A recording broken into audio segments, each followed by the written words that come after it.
Damos gracias al Señor. Vamos a continuar en el nombre de nuestro Señor Jesucristo con nuestro estudio.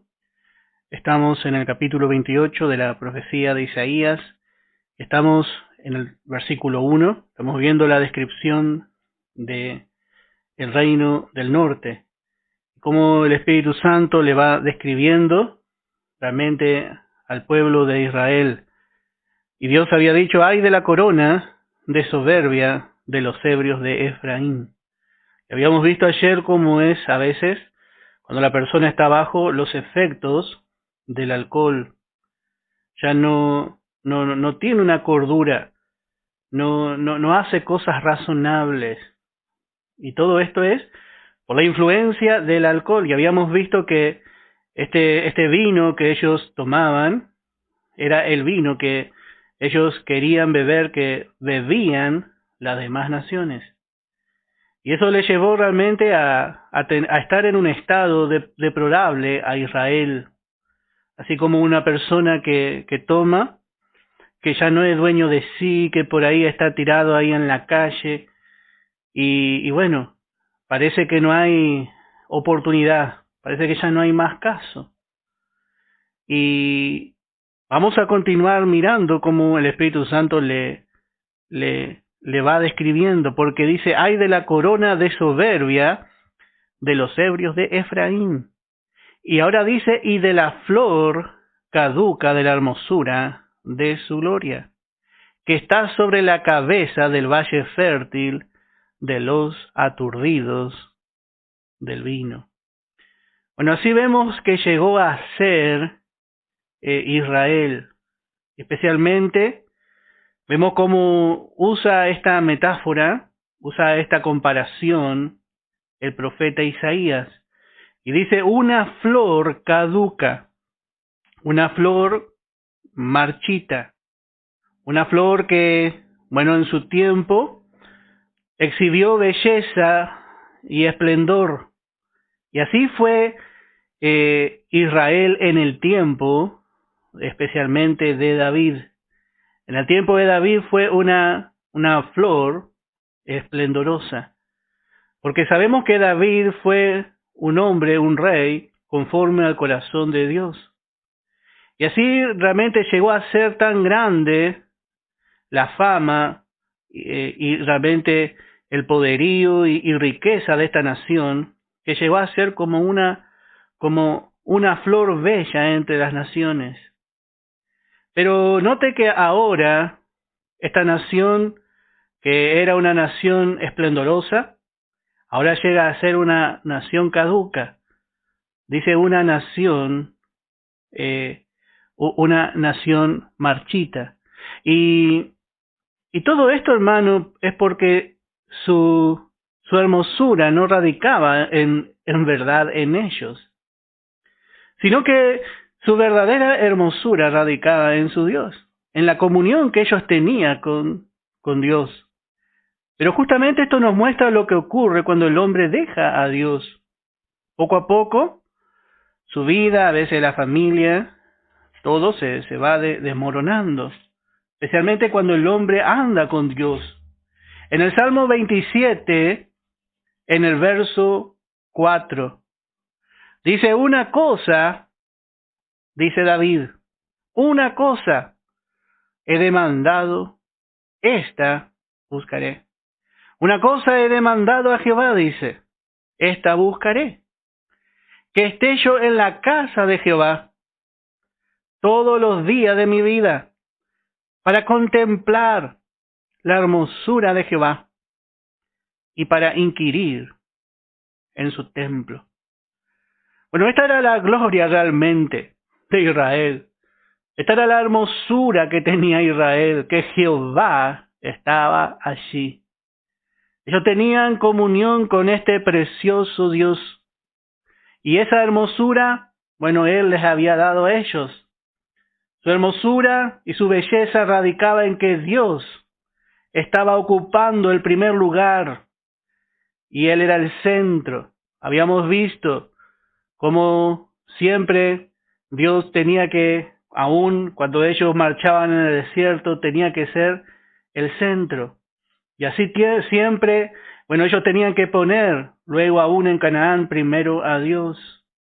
Y dice David, para contemplar la hermosura de Jehová, dice, y para inquirir en su templo. Ahora cuando vemos los israelitas en ese tiempo, ellos se jactaban del templo hecho por Salomón. Y realmente fue una maravilla. Era de oro, todo enchapado por dentro de oro, el piso de oro, los muebles de oro. Eran artesanías realmente preciosas. Y su gloria era el templo. Pero note que ese templo no tenía nada de valor sin la presencia de Dios. Y como David llegó a entender, dice, para inquirir en su templo, pero no habla de la gloria del templo, sino dice para contemplar la hermosura de Jehová. Y esto es lo que nosotros necesitamos ver día a día. Necesitamos ver la hermosura de nuestro Dios.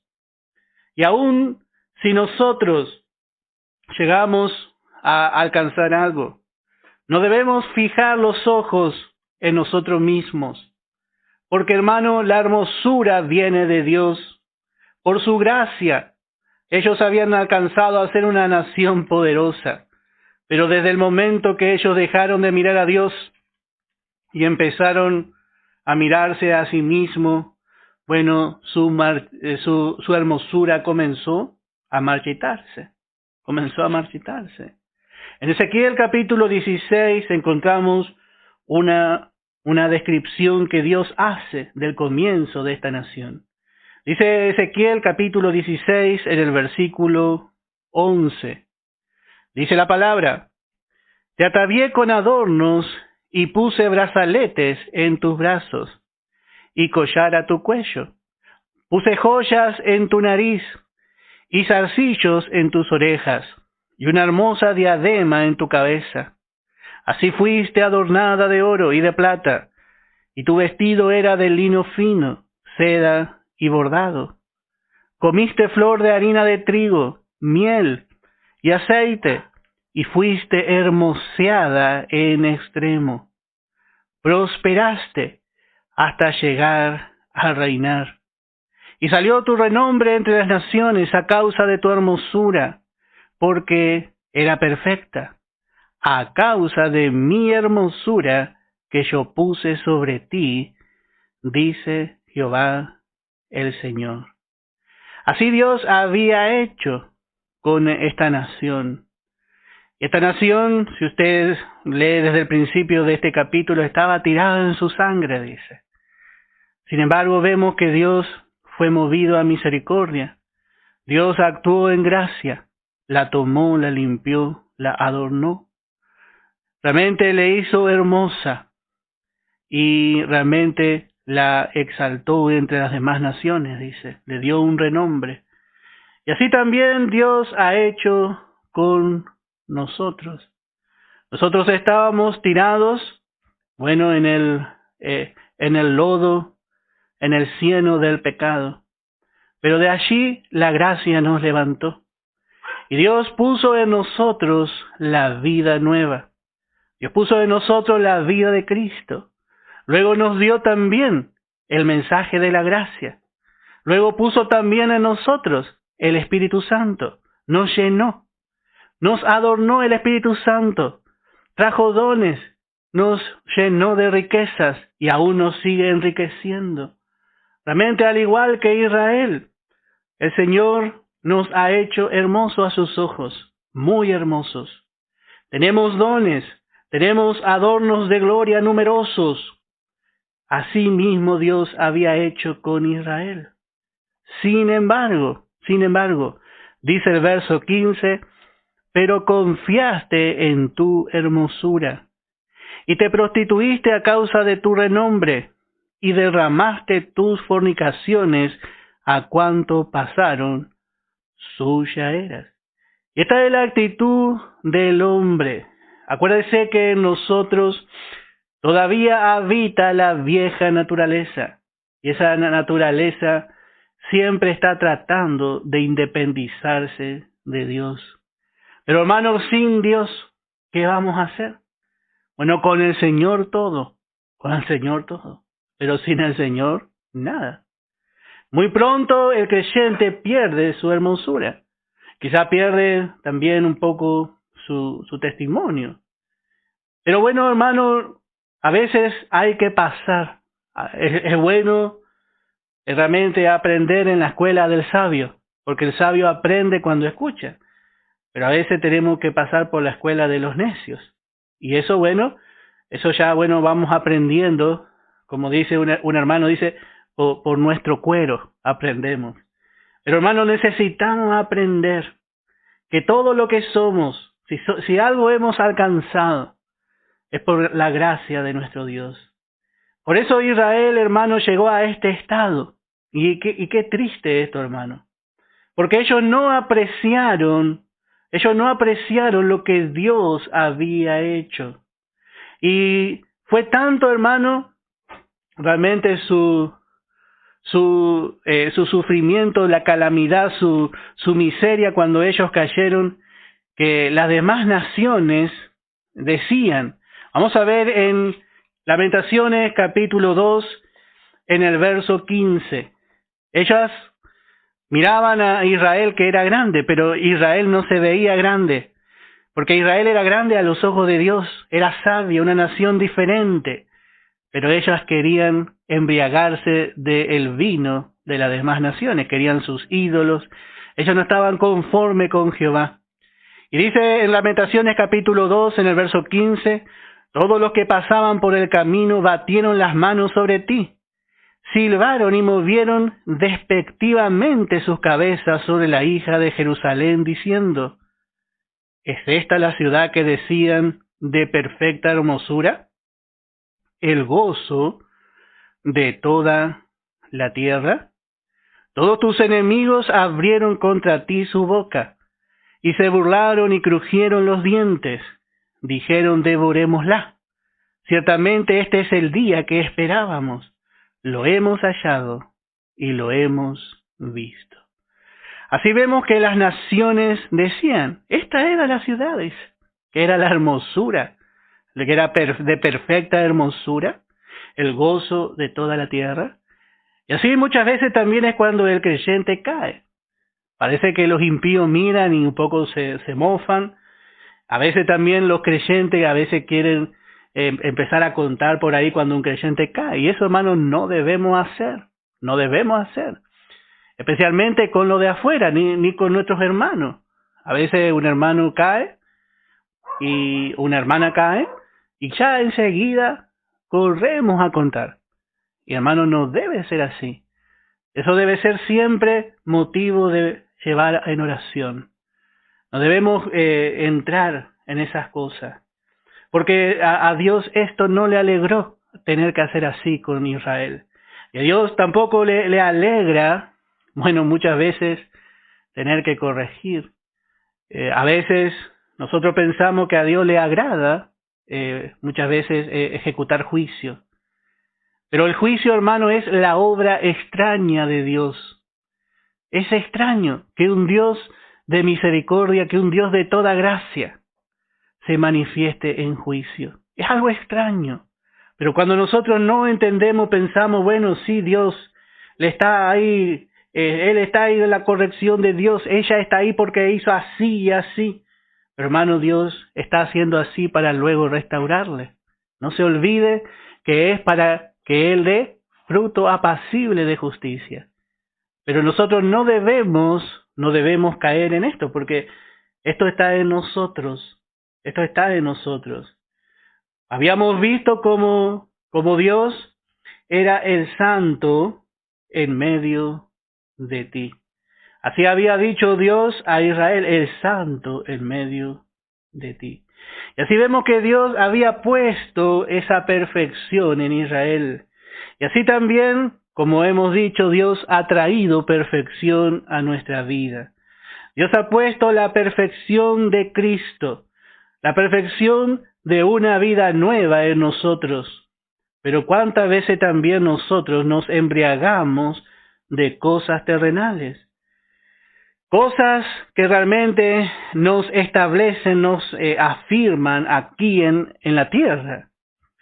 A veces nos afanamos por tantas cosas, hermano, y no nos ocupamos verdaderamente de nuestra esperanza, de lo principal. En Colosenses capítulo 1, dice en el verso 27. Colosenses capítulo 1, dice en el verso 27. Dice, a quienes Dios quiso dar a conocer las riquezas de la gloria de este misterio entre los gentiles. Y dice que es Cristo en vosotros, la esperanza de gloria. Dios nos quiso dar a conocer, hermanos, cuando éramos pobres, cuando éramos extraños. Él nos dio a conocer y estamos conociendo cada día más y más de las riquezas gloriosas y eternas de este Cristo que está en nosotros.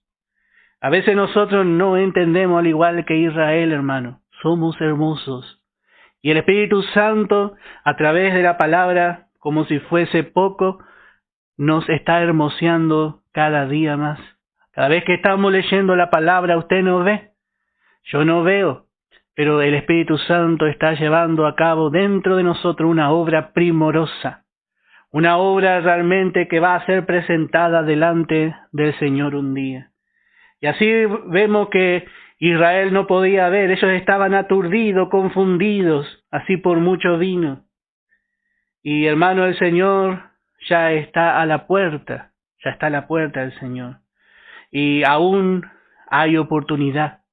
Debemos aprovechar la palabra que vemos que el profeta usa aquí es alam. Cuando dice, en hebreo dice aturdido, dice, del vino, en el verso 1. Y esta palabra aturdido en el hebreo es alam, que es muy significativo, hermano, porque significa derribar, que también viene de la palabra conquistar o golpear con un martillo. Así que como que quedó aturdido, así como que le dieron un golpe fuerte.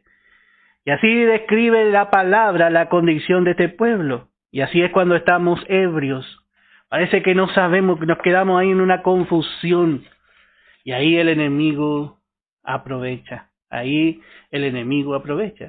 Pero el problema era que Israel, aún en esa condición, era soberbio, así habíamos descrito, como un parlanchín. Hay gente que toma y parece que sale de sí. Y así estaba Israel.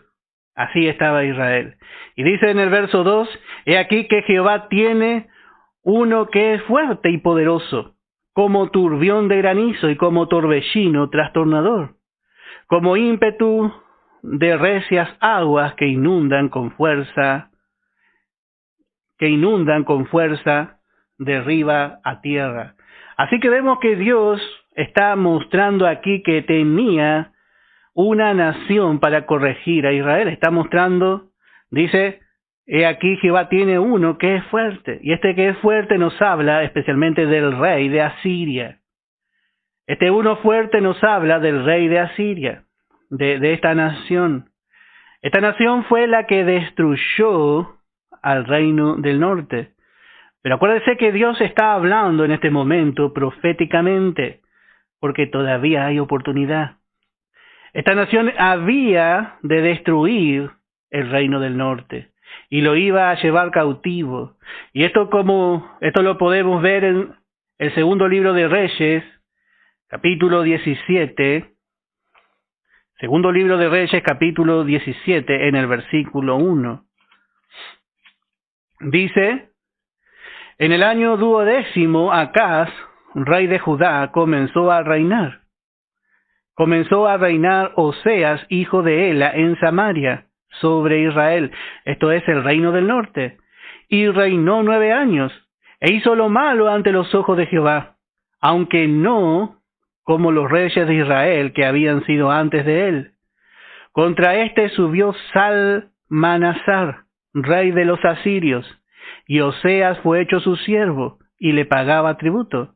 Mas el rey de Asiria descubrió que Osea conspiraba, porque había enviado embajadores a So, rey de Egipto, y no pagaba tributo al rey de Asiria, como lo hacía cada año, por lo que el rey de Asiria le detuvo y le aprisionó en la casa de Israel.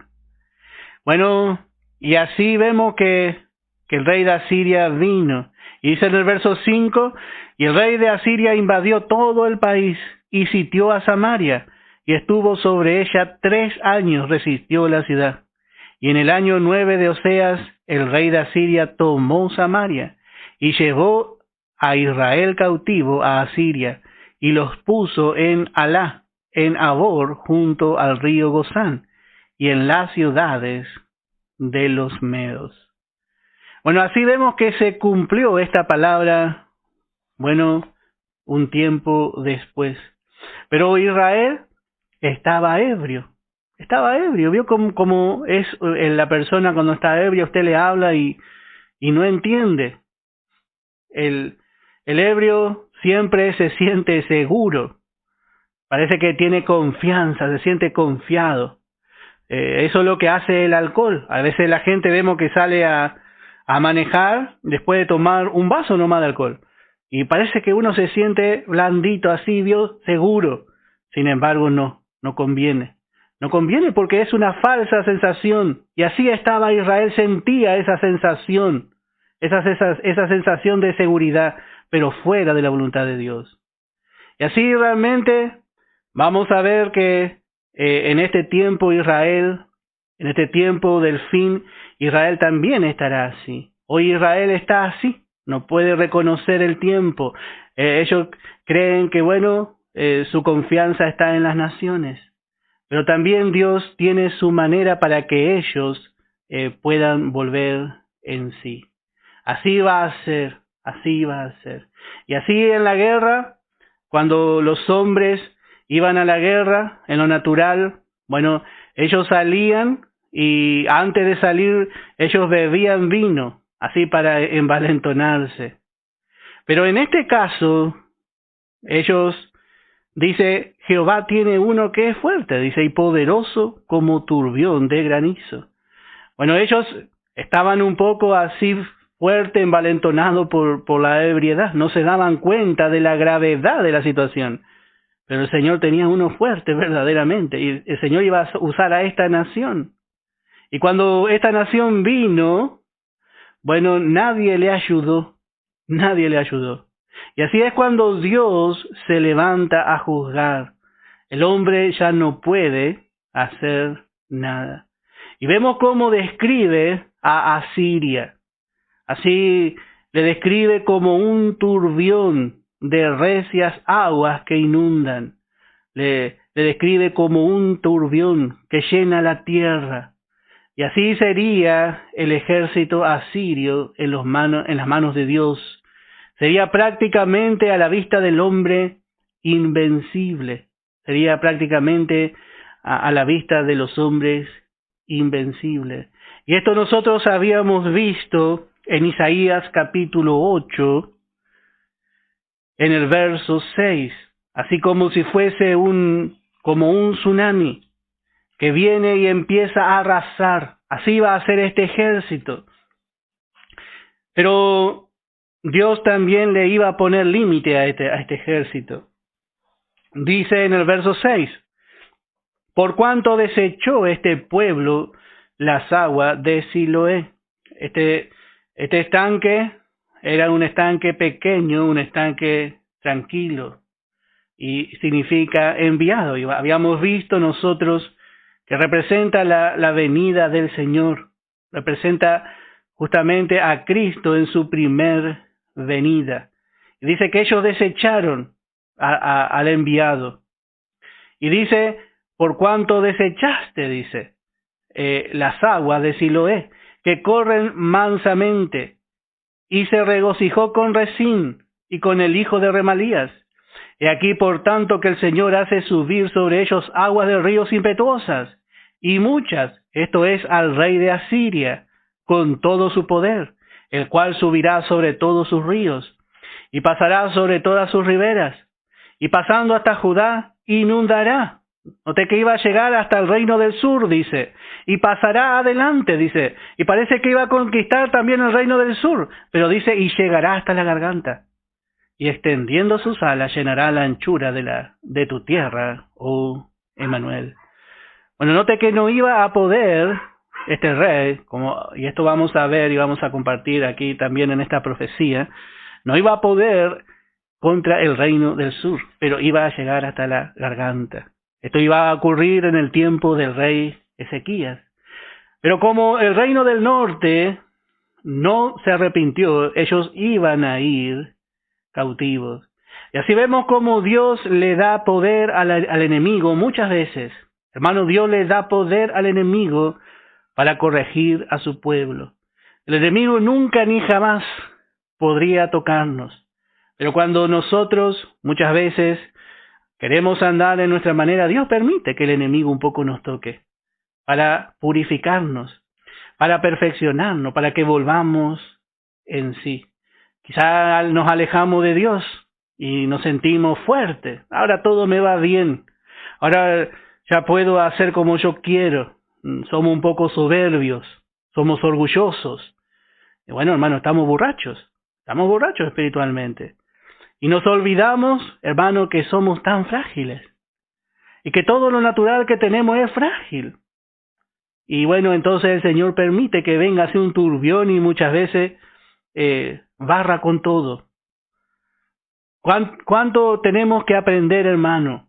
Que no podemos andar sin el Señor. Si andamos solo, el enemigo, ¿qué va a hacer de nosotros? No podemos andar en independencia de Dios. En Primera de Pedro capítulo 1 dice en el verso 24. Primera de Pedro capítulo 1 en el verso 24. Porque toda carne es como hierba. Bueno, la jactancia, la gloria de Israel dejó de ser su Dios. Ya empezaron a jactarse de las cosas que se jactaban las demás naciones. Y esa es la jactancia natural. La jactancia del hombre viejo, sus logros, lo que tiene, lo que pudo hacer o lo que va a hacer, su dominio. Pero note que Pedro dice, porque toda carne es como hierba, y toda la gloria del hombre como flor de la hierba. La hierba se seca, y la flor se cae. Así es la gloria del hombre. Israel se había empezado a jactar en cosas naturales. La hierba se seca, dice la palabra, y la flor se cae. Mas la palabra del Señor permanece para siempre. Y esta es la palabra que por el Evangelio os ha sido anunciada. Note que en la palabra encontramos la eternidad. Encontramos, como dice el apóstol Pedro, la incorruptible, incontaminada, inmarcesible palabra de Dios. Y sus resultados, hermanos, son también así. Pero note que lejos de Dios, el hombre que puede recibir. Por eso, gracias a Dios, porque nosotros estamos aprendiendo esta palabra. Hermanos, estamos recibiendo esta palabra. Y estamos siendo enriquecidos a través de esta palabra. La carne, hermano, se va a marchitar. Todo lo que nosotros estamos alcanzando aquí en el mundo es para el mundo. Pero lo que nosotros estamos atesorando en nuestro corazón es para siempre. Nadie va a arrepentirse en el cielo de haber dedicado su vida al Señor. Yo le puedo asegurar, hermano, en el cielo, cuando lleguemos al cielo, yo quiero ver si alguien dice, ¿para qué leí tanto la Biblia? ¿Para qué dediqué mi vida al Señor? Yo creo que allí, hermano, nos vamos a dar cuenta. Como dice el apóstol Pablo, gran ganancia es la piedad, acompañada de contentamiento. Pero cuánto a veces renegamos, hermano, por darle un poco de tiempo al Señor. Pero yo pienso y me imagino ahí en el cielo los hermanos, aquellos que que bueno, se rindieron más. Bueno, ellos verán, hermano, verán el resultado allí. Bueno, vamos a seguir viendo en el verso 3. Dice, con los pies será pisoteada la corona de soberbia de los hijos de los ebrios de Efraín. Y bueno, tenemos que tener en cuenta, hermano, que todo esto fue una advertencia también dirigida al reino del sur. Dios quería poner a Efraín, al reino del norte, como un ejemplo. Porque cuando Dios mandó en cautiverio al reino del norte, el mismo enemigo, la misma nación, Asiria, quiso venir a tomar al reino del sur. Dios estaba juzgando a Efraín, pero indirectamente le estaba enviando un mensaje también a sus hermanos del sur. A sus hermanos del sur. Y realmente cuando ellos vieron esto fue un escándalo. Se escandalizó el sur, porque ellos sentían como suyo a los del norte. Cuando fue en cautiverio el norte fue algo tremendo, porque ellos vieron que ellos también podían ir cautivos. Pero ellos tenían la oportunidad de no seguir el mal ejemplo de sus hermanos. Ellos tenían que considerar y tener en cuenta. Y bueno, pero vemos que ellos no hicieron así. Ellos no fueron cautivos por medio de la nación asiria, sino que recién en el año 606 antes de Cristo, ellos fueron cautivos bajo el imperio babilónico, bajo la mano de Nabucodonosor. Pero note que ellos no aprendieron. Pero note cómo Dios hace. Dios muchas veces permite, si no es por su palabra, nosotros cuando vemos cómo Dios actúa. Y dice en Proverbios capítulo 21, en el versículo 11, cuando el escarnecedor es castigado, el simple se hace sabio. Y cuando se le amonesta al sabio, aprende ciencia. Considera el justo la casa del impío, como los impíos son trastornados por el mal.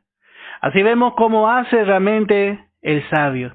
Dice, cuando el escarnecedor está siendo castigado, dice que el sabio mira, dice, está atento mirando. Y dice, yo no voy a hacer. No voy a hacer porque no quiero caer en la misma disciplina. Por eso vemos que nosotros tenemos que ir aprendiendo. Vamos aprendiendo. ¿Quién se alejó del Señor y verdaderamente le fue bien? ¿Quién? ¿Quién se alejó de Dios?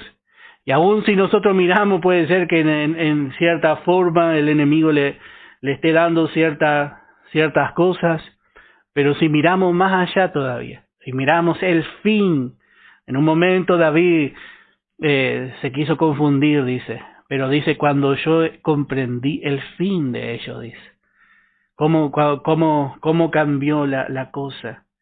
Bueno, dice la palabra en el verso 4, dice, con los pies será pisoteada la corona de soberbia de los ebrios de Efraín. Y va a venir este ejército y le iba a pisotear.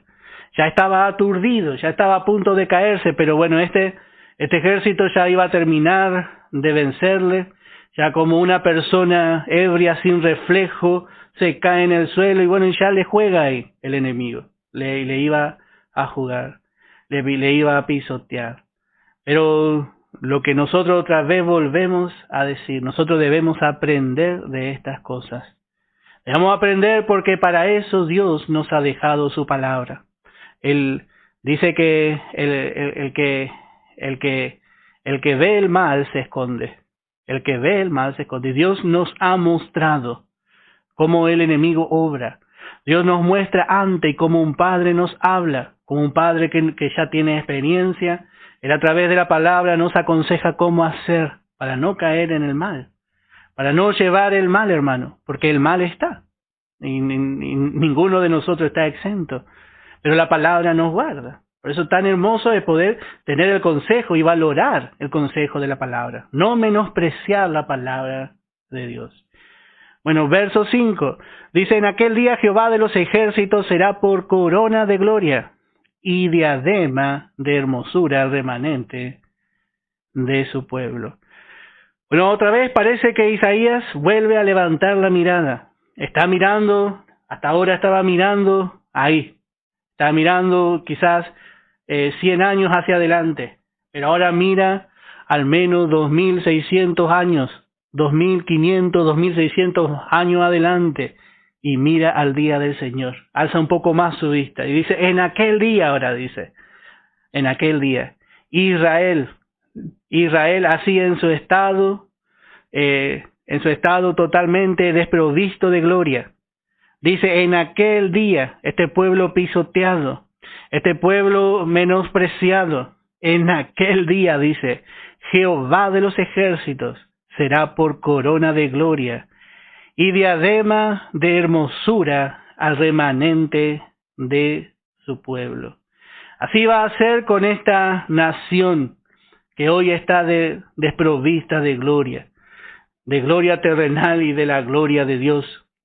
Bueno, en ese tiempo, esta nación fijará sus ojos en la gloria de Jehová. Y esto, qué hermoso, porque yo a veces miro una página, estoy en una página de Israel, y ellos se jactan de muchos avances tecnológicos que han hecho hasta el día de hoy. De la cúpula de misiles, antimisiles que ellos tienen en su defensa, de sus armas de guerra, de su ejército, de sus servicios de inteligencia. Pero note que esto es porque ellos aún están ebrios. Pero en este tiempo ellos fijarán sus ojos en su verdadera gloria. Esta corona de soberbia realmente ya no va a estar más en Israel. Pero ellos van a tener que quedar totalmente vencidos, pisoteados, para poder ver la gloria de Dios en aquel día. Y hermano, esto también es para nosotros, no importa cuán débiles seamos, nosotros podemos también. En esa debilidad, en ese momento, parece que estamos perdiendo 8-0. Pero podemos alzar nuestra vista y mirar la gloria del Señor. Y así encontramos también en Israel. Encontramos algunos salmos. Vamos a ver en el Salmo 3. Salmo 3 dice en el verso 3. Mas tú, Jehová, eres escudo alrededor de mí, mi gloria y el que levanta mi cabeza. Así realmente va a ver Israel. Este salmo hizo David cuando corría de Absalón. Absalón es tipo del anticristo. Y bueno, y dice David, tú eres escudo, eres escudo alrededor de mí. Dice, tú eres mi gloria. Ellos van a reconocer, está hablando proféticamente de Israel en ese tiempo. Tú eres mi gloria, mi gloria. Mi gloria eres tú y el que levanta mi cabeza. ¿Cuántas veces queremos jactarnos en nosotros mismos, hermano? Pero que el Señor se revele como nuestra gloria. Queremos que Él sea realmente glorificado. Dice en el Salmo 62 en el verso 5. Salmo 62 en el verso 5. Alma mía, en Dios solamente reposa, porque de Él es mi esperanza. Él solamente es mi roca y mi salvación. Es mi refugio, no resbalaré. En Dios está mi salvación y mi gloria. Allí cuando ellos estén totalmente rodeados por las naciones, cuando ya su gloria haya perecido, ellos van a levantar y van a encontrar su refugio y van a poder afirmarse en su Dios y van a decir, yo no voy a resbalar. Es grande el enemigo, va a decir Israel, y todas las naciones apuntando contra esa nación tan pequeña. Pero ellos se van a levantar diciendo, en Dios está mi salvación y mi gloria. En Dios está mi roca fuerte y mi refugio. Y así, hermano, es cuando nosotros reconocemos nuestra debilidad. El secreto, hermano, no está en reconocer que somos fuertes, sino esto es al revés. ¿Usted quiere pelear por la fe? Bueno, debemos aprender a reconocer nuestra incapacidad. Entonces allí aprendemos a reposar en nuestra gloria. Dios llega a ser nuestra gloria porque Él llega a ser fuerte en nosotros. No hay otra manera. Pero Israel va a tener que perder realmente esa corona de soberbia. En Salmo 34 dice en el verso 2, dice: en Jehová se gloriará mi alma, lo oirán los mansos y se alegrarán. Engrandeced a Jehová conmigo y exaltemos aún a su nombre. Busqué a Jehová y él me oyó y me libró de todos mis temores. Bueno, así ellos van a engrandecer a Dios. Su alabanza, dice, estará de continuo en su boca. Y en Jehová se gloriará mi alma. Se van a gloriar en su Dios. Así va a ser. Y esto es lo que muchas veces Israel no hizo. Mientras ellos se gloriaban en su Dios, siempre recordamos cuando salieron de Egipto, cuando ellos veían a su enemigo, veían al ejército de Faraón derrotado ahí. No hay enemigo que el Señor no pueda derrotar, decían. Jehová es mi fortaleza, Jehová es mi cántico. Él ha sido mi salvación. Gritaba Israel, eufóricos por ver la salvación de su Dios. Se gloriaban en su Dios. Y siempre que Israel estuvo así, bueno, ellos vivieron victorias. ¿Cuántas victorias vemos que ellos tuvieron? Ahí habíamos visto hace poco, estudiando la vida de Eliseo, cómo Dios le trajo la victoria a Josafat. Pero tenían que alabar al Señor y decían: glorificad a Jehová, porque su misericordia es para siempre.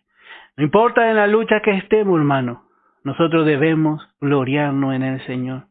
Aún no importa si el enemigo nos está pisoteando un poco. No importa si el enemigo le está pisoteando y parece, hermano, que, como hemos dicho, que el partido está un poco perdido. Gloríese en el Señor.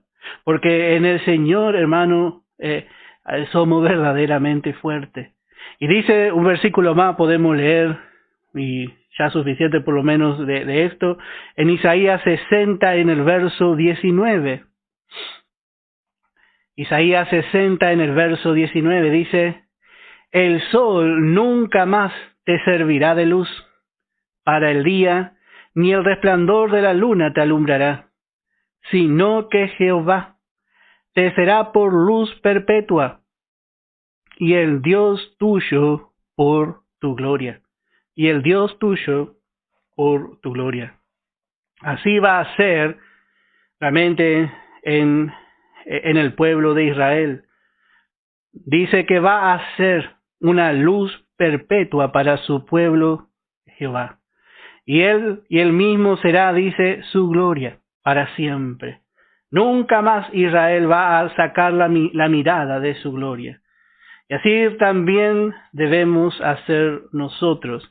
Un solo versículo más en 2 de Corintios, capítulo 10, en el verso 17. 2 de Corintios, capítulo 10, en el verso 17.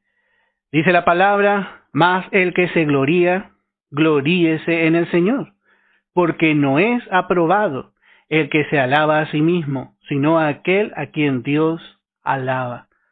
Si no vamos a gloriar, ¿en qué podemos gloriarnos? Bueno, debemos gloriarnos en nuestra debilidad. Dice en el capítulo 11 de 2 de Corintios, verso 30, si es necesario gloriarse, me gloriaré en lo que es de mi debilidad, reconociendo nuestra debilidad y reconociendo que el Señor fue fuerte. El Señor nos dio la victoria. El Señor nos va a traer la victoria, hermano. ¿Usted necesita una victoria? Bueno, vamos a gloriarnos. No lloremos más por nuestra debilidad. Dejemos de quejarnos por nuestra debilidad. Y vamos a gloriarnos. Gracias al Señor por esta imposibilidad. Gracias al Señor porque yo no puedo, pero tú sí puedes. Vamos a gloriarnos, hermano. Y esto va a hacer Israel. Y dice, porque no es aprobado el que se alaba a sí mismo. Y así Israel no era aprobado. No era aprobado. Israel estaba siendo desaprobado justamente por esa soberbia. Pero cuando la gracia puede actuar en nosotros, hermanos, es porque somos suficientemente débiles. Suficientemente débiles. Entonces allí empezamos a gloriarnos también en el Señor. Bueno, que el Señor les bendiga.